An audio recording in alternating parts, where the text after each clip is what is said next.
Well, we had two really big tournaments this weekend that had to do with, of course, playing Lorcana. That's why we're here. That's what this content is all about. Now, at the same time, we had a 13K tournament right here and there that had 319 players that entered it. At the same time, we also had a 3K that had 153 combatants as well that all fought to the death. It was bloody. No, it was, but it was insane, and we're going to be taking a look at those deck lists right now.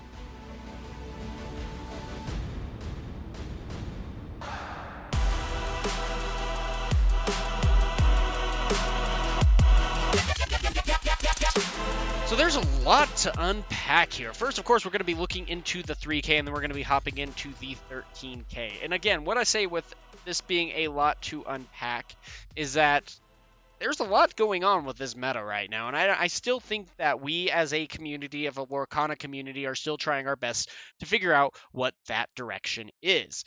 It's tough. There was a lot where everyone was all of a sudden shocked by items, and rightfully so. Items came in with Oswald, and it was absolutely insane. It moved fast, it was consistent, and it took some big tournaments, and everyone and their dog immediately went out and started buying Oswalds and the items needed in order to be able to run these decks.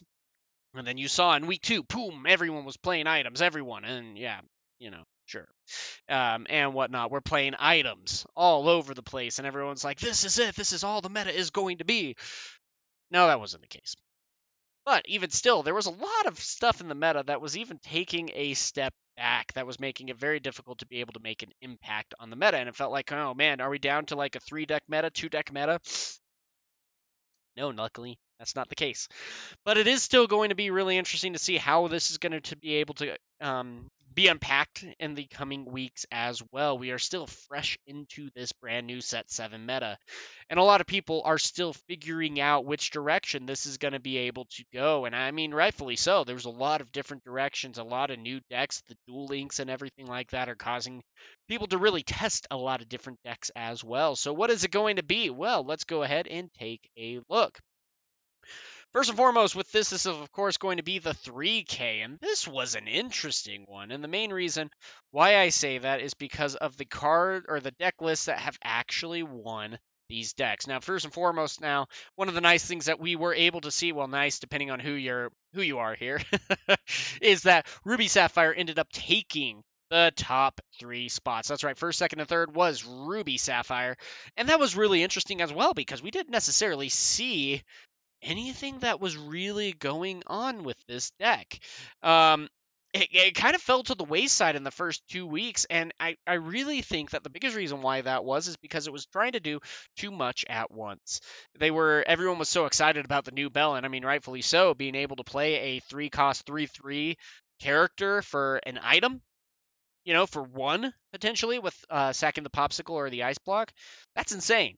I mean, it doesn't get much better than that, and that's something to definitely keep in mind with all of that. And so, even with that, though, it just felt like this deck was really trying to do too little or too much in too little time, and instead of going back to what it did best from the get-go. And in this case, I really do think these 3 deck lists actually do that really well. Now, at the same time, we have a top 4, Ruby Amethyst. Again, haven't necessarily seen Ruby Amethyst really make that big of an impact in this meta, and rightfully so. It's kind of been pretty far taken back with what it was able to do. And it just wasn't necessarily as powerful or consistent as its other decks now in this set 7 meta. So you got to be a little bit careful about how you go about playing these decks. And rightfully so. It's a difficult thing to try to do, but even still, it's going to be a good job. And, we might be able to see more Ruby Amethyst coming back into the meta now, especially after this top 4 place. Now, why is that? Well, I really think that, yeah, especially with items coming in, there was a lot of people who were scared to be able to play, the bounce control variants of these Ruby Amethyst decks. And, I get it. It's a very scary thing to go against, the new scary bad thing that everyone is playing. And so it's going to be interesting to see how this is going to continue to evolve. And that's why I'm also saying we're seeing a really big shift of people finally, after the Oswald scare, going back into their roots of what they know and playing against now that they know how to properly prepare against items. And that's going to be a really big difference as well. Still, though, aggro blue steel is still going to be something to watch. You're seeing items, you're seeing Cogsworth and friends, and things of that nature. Now, this is interesting too because in every single tournament, you're at least seeing in at least the top 10, if not the top 6 even, you're going to be seeing a purple steel aggro. And that's really interesting as well because I really don't think that the deck is really all that great necessarily. But even still, you see it performing in every single tournament. You're at least seeing a top 10 to top 5, 6 finish going on with it. And you see that again here. And it's like, how is that possible? I don't exactly understand how it is possible. I mean, it is a good deck, don't get me wrong, but like at the same time, it just doesn't seem to be able to get done what it necessarily needs to on a consistent basis. But yeah, at the same time, here it is. So it's going to be interesting. Now, what I really want to talk about too, that's really interesting that we are also seeing pop up now again, is Amethyst Emerald Discard. This is interesting. And the main reason why this is so interesting is like, yeah, it was in the top 16, sure. And I mean, with 153 players, is that really all that great? Maybe not, but I mean, it's still impressive all the same getting a top 16 finish, especially with that big of a prize pool, or that big of a pool. And even still, I mean, the fact that it was able to do that is really interesting. And we're going to be taking a look at that deck as well. And then Steel Song, of course. Only one Steel Song, but at the same time, there was only one Steel Song necessarily in that top, and it looks like maybe 4 in the entire color combo that we at least have reported, and that's something to keep in mind. Now, at the same time, 20% of the field was Ruby Sapphire in that case, and even aggro was pretty prevalent there. And so, I mean, is this going to be the resurgence of Ruby Sapphire? Time will tell, but I really think that it very well could be. And so, we're going to be taking a look at these 3 lists, and then we're going to be going over to the 13K. And so, we're going to be looking at also Emerald Amethyst. We're not going to be necessarily looking at discard because the biggest thing is that it is going to be a Pete, is going to be the new card that's added, and it is a very consistent and good deck, especially in this meta. But again, it still is kind of easily countered like it was in the previous set as well. And so, but it has really good matchups against items. But we're also seeing that less and less now. And so I really think that we might even see Green Steel taking a step back. And so with that, of course, this is going to be interesting. Sharknado, rightful name right there. So with that going on, now, of course, this is a back to the roots, I call it pretty much, of a deck. Because the biggest thing with this, of course, is that it's not necessarily doing anything new except for Tamatoa Happy as a clam. Cool. I get it. It doesn't even run a big Tamatoa, but it does run, of course, 1 dime. It runs a Be Prepared and things of that nature, and it does what it does well and consistently. And that's one of the nicest parts because the newest thing that they added was literally just the 3 cards of Happy as a Clam, and then otherwise everything else is the exact same. And so we found that consistency again, and it's doing well. The Maui Half Shark, that fell away from the meta a little bit as well. People were making room for the new bells and things of that nature, and the Maui Half Sharks were falling away, especially just because you weren't playing as many actions or songs that you used to. And now in this case, going with the 13 actions in this is pretty dang good, and the Hideaway is pretty solid as well. Now, of course, that is only going to be removing 1 location. So not the best, but not the worst. Anyway, I digress. Now with this, it's free real estate. And real estate, aka locations, is the name of the game. And I think that's really going to be the big thing that keeps this deck prevalent and in the meta. Now, with that being said, of course, that is going to be interesting because we have 4 fairy ships, we have 2 Forbidden Mountains, and we have 4 libraries, especially for that card draw. And the 8 willpower for a location is just dang good. Now, at the same time, everything else is kind of going back to where it was. The Dragonfire is a really interesting add-on. Having 2 of them in the deck, 4 Be Prepareds as well. I mean, you're only running 10 Uninkables, but even still. At the same time, too, Genie Wish Fulfilled outside of Zeus's, you're not necessarily going to be getting rid of Genie too easily, especially just because there is not that much evasive in this meta, which is making it very, very interesting to have to go against this. Now, Friends on the other side, of course, is going to be a great way to get +2 card draw. The Rabbit can go ahead and sing that as well. I still would probably get the Rabbit up to 4, but who am I to judge? This deck did better, and I probably would have done in 153 competitors with this deck at least. I don't pilot this deck very well at all. I don't know why. um, but the biggest thing too is that it's just able to do what it needs to do while also maintaining a board state control and being able to climb up to 20, which is really what this is needed to do. You're able to hit the ground running, you're able to do a lot of damage, you're able to get things going, rightfully so, and it's going to be interesting now. Again, I feel like that a lot of people have been scared away from Ruby Amethyst thinking it's not in the meta anymore. And while that might not be true, I still feel like it's going to be late tier 1, maybe high tier 2, but of course time will tell. And I really hope that people come back to this deck and play it again, because it's going to be really interesting to see how that's going to be able to unwind for them as well. With that being said too, Bell's Doors. Interesting little crossover there. And this was an interesting one. Now, again, of course, this is going to be a blue-steel combo, and it got 8th, which is going to be something to really keep in mind with this, because it goes on the aggro front, but it still runs the Seven Dwarves Mine on a consistent basis, which is a really interesting idea and something that I really like. Now, of course, we are going to be running the Happies, the Calhouns, the Docs, the Smees, the Alice Savvy Sailors, and I mean, this is the Alice Savvy Saver, first and foremost, is going to be one of the biggest counters to discard. Anything with Ward, of course, is going to be a huge, a huge way to take down discard in this case, just because of how good it is.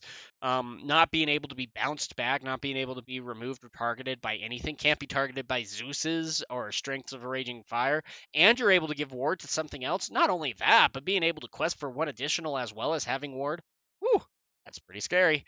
And so with that being said, though, really good. Now, of course, you're only running 8 items, but even so, those items immediately replace themselves, which is pretty dang good. Now, what's really interesting, though, you're not seeing any other, Hirams in this place for the extra card draw. You're just mainly going full aggro with the Lawrences, the Plutos to protect your guys, then going with the Baymax to get some heals going, and then a Miss Bianca for all your allies. And I mean, and there are a good amount of allies in here to be able to watch over here. Everything's pretty much an ally within reason, you know? And so, of course, like always, you got to see the Strength of a Raging Fire and let the Storm Rage on, especially just with the Bell here. You're going to be able to get that going real easily. It's a great deck, and the fact that it was able to get 8th just shows how powerful it could be. At the same time, though, I still do feel like maybe the Seven Dwarves Mine might be a little bit too slow, necessarily, instead of going for, like, playing another Smee, playing another Calhoun, maybe playing a Dock and drawing 2 and playing a Seven Dwarves Mine or something like that.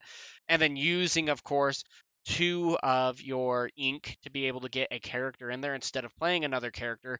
That's taking you away from the aggro and being able to build up that board presence and be a scary front that you might not be able to do otherwise. And so at the same time, also the 6 willpower that Seven Dwarves Mine, it's just high enough to be annoying, but it's not high enough to be a problem.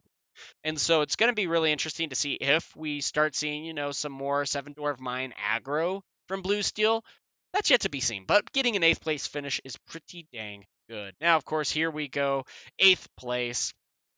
Nothing really to, again, write home about. You're going with 56 characters in all, and then 4 Strengths of a Raging Fire.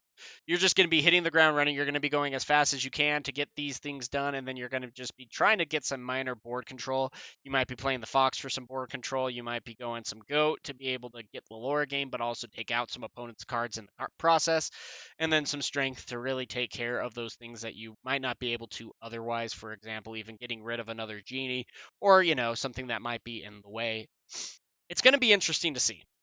Do I think it's going to be a great deck? No, I still feel like it's probably the 5th best deck, maybe the 6th in this meta. But it's still, like I said, it's not necessarily placing like crazy in this meta. but it is at least able to get the things done that it needs to, and at least one deck is placing in the top 10 every single time. So it's going to be interesting to see how this deck continues to get played. Now, with that, of course, we do have Amethyst Emerald, and this is actually my first time really looking at this deck closely, and so it's going to be really interesting to see kind of what's going on with this deck. Especially because, of course, we're doing the libraries, we're doing some We Don't Talk About Bruno's, 96 cents. That's insane that it's only 96 cents. Mother Knows Best, of course. Being able to bounce back anything of choice is really awesome. Sudden Chill, being able to discard cards, Hypnotize, it's an action, but still, it's absolutely crazy, and it replaces itself for 3. That's not bad at all. Cricky is a game changer and clutch that you can have, being able to give +3 to all of your characters the turn that it comes in, and being able to quest for 3. Woo, that's pretty good. Now, with that being said, Genie, of course, again, is going to be coming back into the meta just because there's not a whole ton of evasive. Now, at the same time, being able to bounce back the genies is pretty dang good, because if your opponent is going ahead and paying 4 for a single card draw and not being able to quest, that can really hurt. And so you got to be a little careful about how you go about that. Again, crazy too that the Ursula Deceiver of All is down to $11. That used to be a $17 to $20 card. Crazy. Now, of course, the Diablo is back up to 30. It's about average from what you've seen. All in all, though, it's a really interesting idea being able to get the Fox and the Diablo combo going on. Prince John as well. It's just so interesting. Kind of like the best of Amethyst, the best of Emerald discard. Put it into one and see how it does. And we might even see this deck start trickling in more and more into these tournaments as the days continue to progress. So it's going to be interesting to see how all of this is going to come about. Now, of course, with that as well, this is going to be the 3,000 tournament. Actually, let me double check, because I want to just be safe that this is, because that was the 13,000 with the popsicles. I was wrong about that. I thought that was just the 3,000, but no, the 13,000 had all the Sapphire Steel, and that's even bigger because that had 319 people that went ahead and were able to win that. That's insane right there. Now, of course, we do have some Look What You Made Me Do kind of thing. Cogsworth and Friends, another aggro getting in the top 4, which is insane. Steel Song getting in the top 4. And this wasn't anything that we have seen yet. So let's go ahead and look at that. And then we have also a discard Red Green Christmas. It's awesome. Now, it's going to be interesting to see how that is going to do. And we also have even like a Mushu, which is really interesting, getting into the top 16. Now, this, of course, had 153 competitors in it. And so it's going to be really interesting to see 17 songs here. They did go with a Sonic Warrior. Not bad. Of course, Rapunzel's now up to $50. You're running 4 of those. Queen being able to shift in on turn 2 and -4 and +4 into something on the same turn. And now 4-3 out on turn 2 is insane. Especially because that's going to be a great way to shift in and take out a bell, especially -4 attack on it, and your queen's just sitting there pretty. Still though, Prince Naveen is pretty good as well. Pete, Binja to take care of items, Ariel to get some good songs played, Piglet, Smee, Lilo, Doc for card draw, except only one. I would either remove the Lilo and go 2 Doc, or I would remove the Doc and go 2 Lilo. I hate playing just one. It just doesn't feel great. But still, I mean, this is a great job being able to get 4th here in this case. A Whole New World is scary to play in this meta, because if you go ahead and give Blue Steel aggro, or any other deck really for that matter, if you give discard 7 brand new cards for them to utilize, that's a lot of scariness right there. And so it'll be interesting to see how that will then go about with this. But still, Steel Song is not dead in this set. A lot of people were worried about that, but it's actually been doing pretty good. I just don't think, I think the biggest thing is it's just not being well represented yet. People have been going over to items, people have been going over to Blue Steel aggro instead of playing Amber Steel. But getting a 4th place finish is going to be pretty interesting on getting things going. This, though, is an interesting one. And it got 34th out of 153. That's still pretty good, don't get me wrong. This is, of course, going to be a little bit more of an off-meta deck, and that's fine. It's still cool to be able to see that it was actually able to place and do well in this case. And so, the Kurzmer Folks aggro, the Diablo, Flynn Riders for discard, Ursula's for card discards, song discard, and Diablos. Pretty general. But then we have the Super Goofs, of course, the Radigans, which is insane. Robin Hood to be able to play actions and songs that cost 6 or less for free. Maui Hero to all to really get some board control, and some Half Shark to get those actions back into hand, especially because Robin Hood is going to be going ahead and discarding all those cards into the bottom of the deck. Not great, but hey, it works out really well. And I won't necessarily say that the Robin Hood stat line is going to be necessarily, or the ability isn't going to be anything that's going to be slowing him down or hurting him. But what is going to be slowing him down and hurting him is, of course, going to be the 1/4 stat line. He can be Zeused. He can be attacked in. He can be taken out even before he does anything. Your opponent sees the Robin Hood and being able to activate a 6 or less action for free is scary. And so they just take him out right away. Not a huge threat. Still, though, it's really cool to be able to see that this deck was able to be able to do that. And really excited to see what this was able to do. Now, this is a cool deck. Now, of course, at the same time, it got 9th, which is pretty good.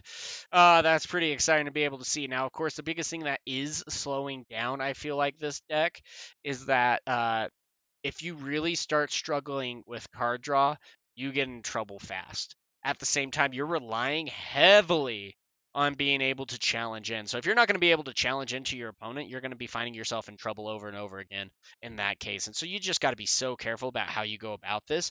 But still, it's a really good deck. I mean, of course, you got the Calhoun.